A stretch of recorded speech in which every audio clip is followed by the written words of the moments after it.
Baik, bismillahirrahmanirrahim. Assalamualaikum warahmatullahi wabarakatuh. Saya Salafahira dengan NIM 121600186 dari kelas 2B offline. Izin menjelaskan sedikit tentang uji ANOVA yaitu Analysis of Variance dengan uji SPSS-nya. Sebelumnya, uji ANOVA atau Analysis of Variance atau analisis seragam adalah analisis statistik yang digunakan untuk menguji perbedaan rata-rata dua kelompok atau lebih. Nah, kemudian juga uji ANOVA ini adalah suatu teknik analisis untuk membandingkan variansi, rata-rata, dan simpangan baku dari dua atau lebih variabel atau kelompok sampel, disebut juga uji homogenitas. Nah, untuk spesifikasinya itu, datanya itu harus berukuran interval atau rasio. Untuk asumsi ANOVA, yang pertama ada data berdistribusi normal. Kedua, memiliki varian atau ragam yang homogen. Ketiga, antar pengamatan saling bebas atau independen. Keempat, komponen-komponen dalam modelnya itu bersifat aditif. Nah, untuk prinsip ANOVA ini yaitu melakukan analisis variabilitas data menjadi dua sumber variasi atau ragam, yaitu variasi atau ragam di dalam kelompok within dan variasi atau ragam antar kelompok atau between. Nah, untuk variasi dalam kelompok within ini menggambarkan adanya perbedaan dalam kelompok-kelompok hasil pengukuran. Dan untuk variasi antar kelompok between itu menggambarkan adanya perbedaan antar kelompok-kelompok hasil pengukuran. Selanjutnya ada jenis-jenis ANOVA. Yang pertama ada one way ANOVA, kemudian two way ANOVA, dan ketiga multi way ANOVA. Untuk one way ANOVA ini terdapat satu faktor yang dipertimbangkan. Untuk two way ANOVA ini terdapat dua faktor dan interaksinya yang dipertimbangkan. Untuk multi way ANOVA ini terdapat tiga atau lebih faktor yang interaksinya yang dipertimbangkan. Untuk two way dan multi way ANOVA ini ANOVA-nya faktorial.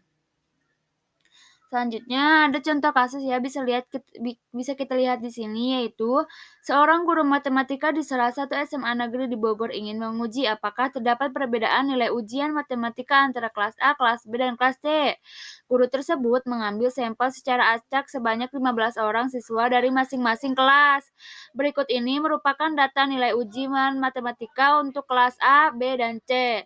Nah, di sini bisa kita lihat ya tabelnya. Untuk perintahnya adalah ujilah dengan alfa 5% atau 0,5 apakah terdapat perbedaan rata-rata nilai ujian matematika dari ketiga kelas tersebut. Bisa kita lihat, kita masuk ke SPSS. Nah, kemudian di variable view, kemudian di name-nya itu kita beri nama nilai untuk kolom pertama, kemudian labelnya nilai ujian matematika, desimalnya itu 0.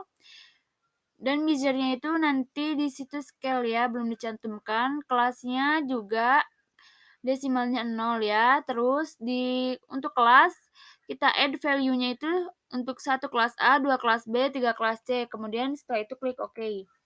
Nah, measure-nya itu scale dan nominal ya. Setelah itu kita input datanya. Jika sudah input datanya, kita ke analis, terus general linear model. Terus kita ke univariate. Nah, sesudah itu dikanankan ya nilai ujian matematika dan kelasnya, kemudian save, kemudian setelah klik save, kemudian kita centangkan yang unstandardized itu. Kemudian setelah itu continue, setelah itu kita ke post hoc, kemudian yang kelasnya dipindahkan, kemudian checklist yang dan kemudian continue, setelah itu kita ke option. Untuk display-nya itu kita pilih yang descriptive statistik dan homogeneity test. Kemudian setelah itu significant level-nya itu 0,05 ya. Kemudian setelah itu continue. Nah, kemudian di sini datanya akan terlihat. Nah, setelah itu akan muncul di kolom ketiga. Nah, setelah itu kita langsung lagi ke descriptive statistik untuk explore. Nah, setelah itu akan keluar seperti ini. Kemudian yang ke dependent list-nya itu yang kalau di kolom ketiga itu. Nah, kemudian kita klik plot, kemudian centangkan yang normality plot with test. Sesudah itu klik continue dan keluar seperti ini ya. Nah, jadi hasilnya itu kriteria ujinya itu H0 ditolak jika p-value-nya itu lebih kecil daripada alfa. Nah, p-value-nya itu 0,00 lebih kecil daripada alfanya itu 0,05, maka H0-nya ditolak. Kesimpulannya, pada kelas nilai signifikannya 0,00, maka H0 ditolak. Berdasarkan hasil tersebut, dapat disimpulkan bahwa rata-rata nilai ujian matematika kelas A, kelas B, dan kelas C itu berbeda. Sekian, mohon maaf jika banyak kekurangan dan banyak kesalahan. Terima kasih, semoga bermanfaat.